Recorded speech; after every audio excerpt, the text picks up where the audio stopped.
গত এক সপ্তাহ ধরেই উজানের ঢল আর ভারী বৃষ্টিতে যমুনা নদীর পানি বৃদ্ধি পেয়েছে।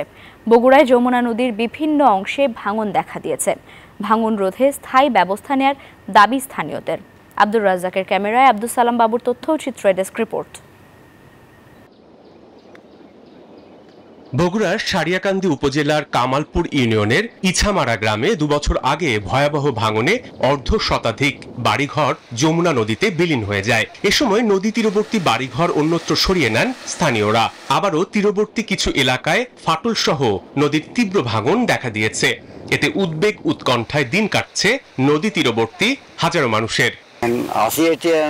কানিক পর জমা জমি আছে সেজন্য একটু পড়ে আছে। চরপাটি একটু বাড়তে সাথে থাকে তখন ভাগ্যটা বেশি হয় আর কি। কত জায়গা তো ভাঙ্গে ডেবে যায়, ওই খানির মতো মানুষজন থাকে না তখন। ভাঙন রোধে স্থায়ী ব্যবস্থা নেওয়ার দাবি জানিয়েছেন স্থানীয়রা।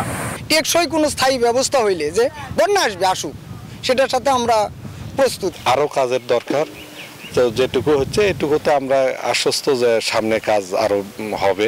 এগুলা কাজ কোনো রকম এখন মানে ঠেকে আছে, তারপরে পরিবর্তে কাজ যদি ভালোভাবে করে তাহলে আমরা থাকতে পারবো। তবে ভাঙন রোধে নিজেদের নানা উদ্যোগের কথা জানালেন পাওবো কর্মকর্তা।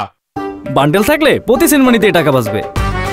বিকাশ সেনমানি বান্ডেল কিনে জিতুন প্রতি লেনদেনে।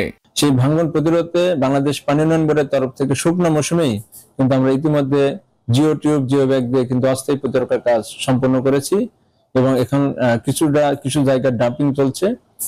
শুকনো মৌসুমে কিন্তু আমরা কাজটা সম্পন্ন করাতে আমরা দেখে শুনে কাজটা করতে পারছি। বগুড়ার 3 উপজেলার যমুনা নদীর ভাঙন রোধে 45 কিলোমিটার বন্যা নিয়ন্ত্রণ বাঁধ রয়েছে।